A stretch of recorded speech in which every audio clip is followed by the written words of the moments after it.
variables meteorológicas y su influencia en la variación del aire.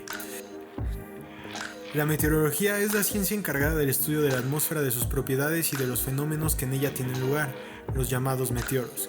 El estudio de la atmósfera se basa en el conocimiento de una serie de magnitudes o variables meteorológicas como la temperatura, la presión atmosférica o la humedad, las cuales varían tanto en el espacio como en el tiempo.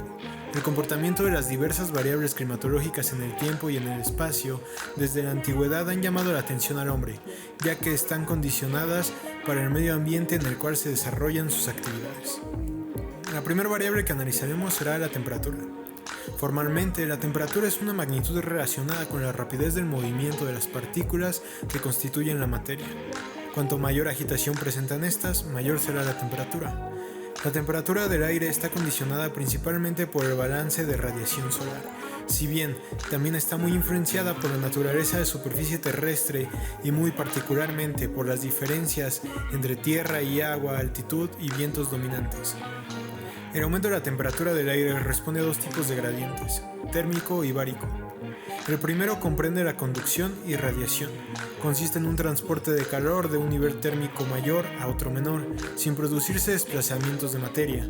El segundo comprende la advección, convección y turbulencia. El proceso de convección consiste en el ascenso del aire que se ha calentado en contacto con el suelo, transportando calor hacia las capas superiores de la atmósfera. El aire de estas capas desciende por ser más frío, calentándose a su vez y tendiendo a ascender. El calentamiento por contacto con la superficie terrestre tiene lugar por conducción de calor de molécula a molécula, produciéndose en una capa de pocos millones de espesores en contacto con el suelo denominado capa límite. Otra variable es la presión atmosférica, la cual depende de muchas variables, sobre todo de la altitud.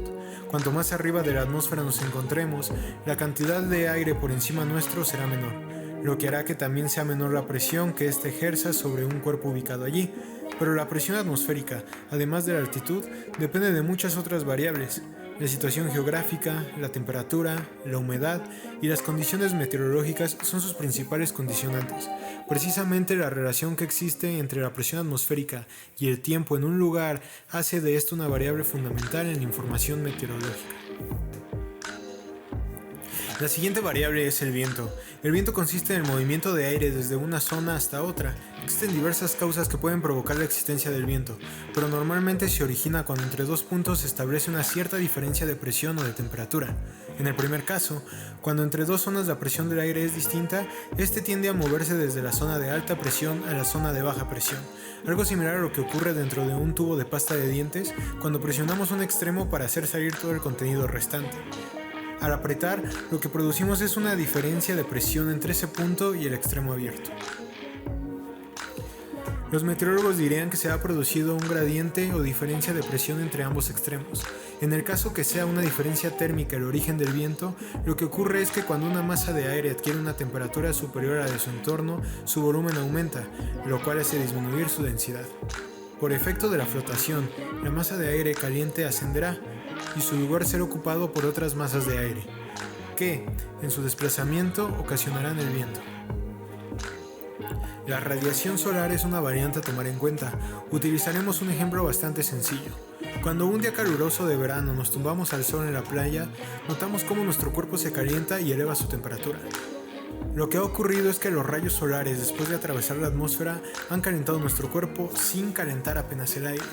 Algo parecido a lo que nos ocurre en una situación es lo que ocurre en la Tierra. La atmósfera es casi transparente a la radiación solar, pero la superficie terrestre y otros cuerpos situados sobre ella sí la absorben. El agua es uno de los principales componentes de la atmósfera, en la que puede existir como gas, como líquido, inclusive como sólido. La presencia del agua en los tres estados de agregación se debe a que las condiciones físicas, la temperatura y la presión, son necesarias para que se produzcan dichos cambios de estado que se hacen normalmente en la atmósfera. La humedad es la cantidad de vapor de agua que contiene el aire. Esa cantidad no es constante, sino que depende de diversos factores como si ha llovido recientemente o si estamos cerca de la playa o inclusive si tenemos plantas a nuestro alrededor. El aire que exhalamos al respirar tiene una temperatura y un contenido de vapor determinado. Sin embargo, al salir de nuestra boca y ponerse en contacto con el aire frío del exterior, se reduce bruscamente su temperatura. Debido a su enfriamiento, la masa de aire pierde capacidad para contener vapor, llegando fácilmente a la saturación. Por último, analizaremos la precipitación. Cuando la humedad del aire supera el punto de saturación, se condensa alrededor de pequeñas partículas sólidas flotando en la atmósfera y se forman las nubes. Algunas de estas nubes se desarrollan en vertical. En su interior, las corrientes hacen que el aire ascienda a zonas más frías, mientras las gotas van aumentando de tamaño, ya que, al descender la temperatura, el agua en estado gaseoso tiende a convertirse en líquida. Una nube puede estar conformada por una gran cantidad de gotas minúsculas y cristalitos de hielo, procedentes del cambio del estado de vapor de agua en una masa de aire que, al ascender de la atmósfera, se enfría hasta llegar a la saturación. En realidad, para que el vapor exista en una masa de aire que alcanza la saturación, puede condensarse en forma de gotitas en preciso que se cumplan dos condiciones. La primera es que la masa de aire se haya enfriado lo suficiente y la segunda es que existan en el aire núcleos de condensación. Los factores meteorológicos tienen una importancia tan alta en nuestro día a día que en el mundo existen países subdesarrollados con deficientes políticas públicas, por lo que las ciudades colapsan ante las lluvias y nevadas. En ocasiones, los factores climáticos pueden interferir con informes de muchas de las noticias importantes del mundo, impedir que tus alimentos favoritos lleguen a tu mesa e incluso causar lesiones serias a algunos profesionistas. La influencia de las variables meteorológicas es tal que hay plantas y frutos que solamente se desarrollan exitosamente en climas bastante específicos. Por esto y mucho más, es de vital importancia conocer estos factores y cómo afectan en nuestro desarrollo como sociedad y en nuestro planeta.